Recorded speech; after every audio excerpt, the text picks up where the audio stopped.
Gusto ko lang magpasalamat guys doon sa mga yun sa Tuda, lalo na si yung naka-Temex na pula diyan sa may Lubao Pampanga intersection sa may Santo Domingo ba yan. Tapos pag kaliwa papunta ng Lubao town proper yan. Pasalamat, thank you sa nag-entertain sa atin mga tropa yan. Sana mapanood mo tong video ko, tropa. Yan, Tropan Temex Red 2013 model yata yung kanyang Temex yan. Thank you.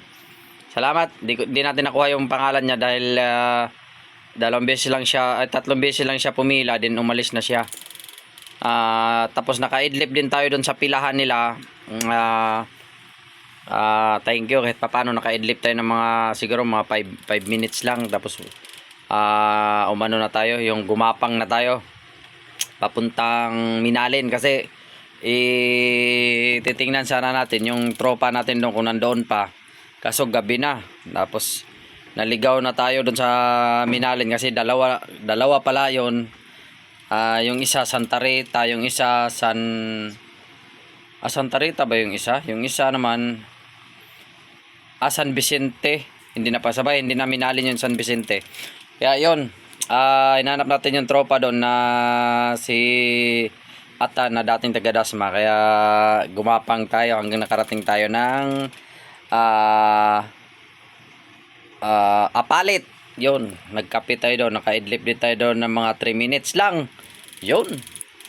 Tapos pagdating sa Apalit, gumapang ulit tayo hanggang naabutan tayo ng madaling araw, alas 3 na, alas 4. Yun, tumila tayo, nagpahinga pala tayo diyan sa may Apalit, sa may Caltex diyan. Yun. Kaya yun lang guys, abangan nyo yung mga sharing stories natin sa mga para may idea kayo kung kayo magkukuha ng booking. May pera sa long drive, kaso kailangan nyo talaga ihanda yung sarili nyo. Paano kayo magpahinga ng nakaupo. Pero ako hindi ko kinaya talaga kasi hindi naman ako ganun kasanay sa na idlip lang na nakaupo. Pero bumigay yung katawan ko sa may hindi ko na talaga kinaya kasi hindi ko na nakokontrol yung motor sa sobrang antok. Pagdating dito sa may Giginto, yun, naghanap tayo ng pwesto. Buti linggo ngayon, linggo, wala masyadong bukas yung mga establishmento. May nakita tayong safe na lugar, doon tayo nagpark. Tapos malapit siya sa simbahan, yung parang simbahan ng mga Christian. Basta malapit lang din doon yung LTO. Kaya yun, doon tayo naghiga tayo, nilatag natin yung ating kapote, yung pantalon na pangibaba nating kapote, yung kulay red, nilatag natin yun, doon talaga bumigay na tayo doon, mga siguro almost 1 hour tayo, yun, na-refresh tayo doon. Kaya salamat din sa mga tao dyan sa may Giginto, mababait din mga tao dyan, hindi sila parang nakakapanibago lang sa mga probinsya, medyo sila ba, mababait, lalo dyan sa may Pampanga.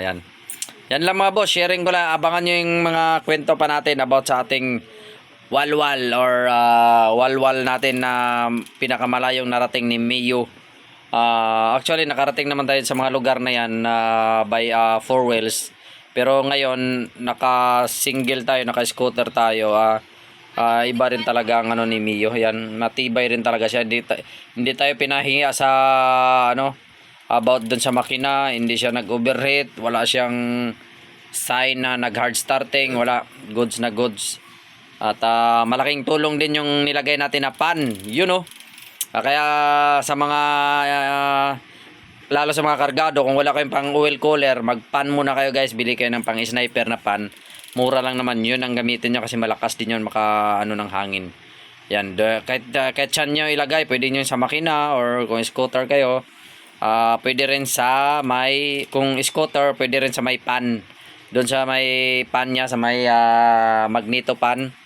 Pwede nyo doon din ilagay, tutok nyo lang doon para yung higop ng hangin, yung buga, talagang sulit na sulit. Yan lang mga boss. At ulit, thank you Lubao Pampanga, yan.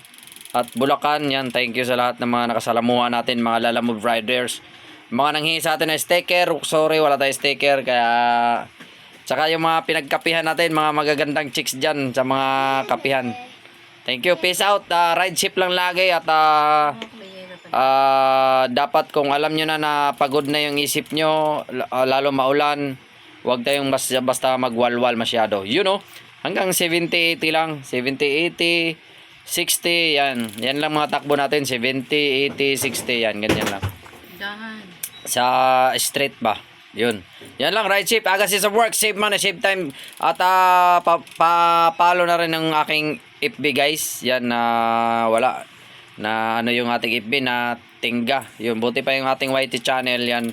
Pa-subscribe na rin yung YT channel at pa-hit na rin yung notification bell para updated kayo sa aking mga susunod na vlogs guys. Yan, sharing lang. Peace out. Taga sa work, save money, save time. Peace uli. Thank you sa lahat.